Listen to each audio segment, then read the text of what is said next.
On va commencer simplement, Charles, par un peu si on veut gagner des millions, c'est-à-dire est-ce que toutes les prédictions de 2013 se sont réalisées ou est-ce qu'il y en a encore au bord de la route qui ne sont pas réalisées? Vous parlez desquelles? Des vôtres.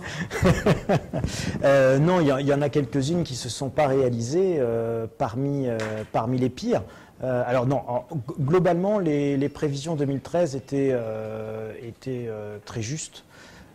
Simplement, on est toujours dans une notion de phase d'attente en ce qui concerne, d'une part, la reconfiguration éventuelle de la zone euro, et bien entendu, on est toujours en suspens sur les dettes souveraines.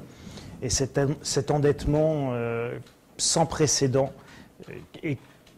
dont le FMI a d'ailleurs reparlé très récemment dans les tout premiers jours de l'année 2014, en disant que de toute façon, les dettes publiques des pays développés n'étaient plus soutenables, qu'on allait se diriger vers une conflagration au niveau des dettes publiques des pays développés.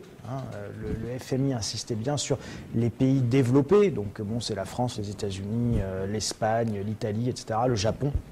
Donc, ce sont tous ces pays occidentaux qui sont concernés.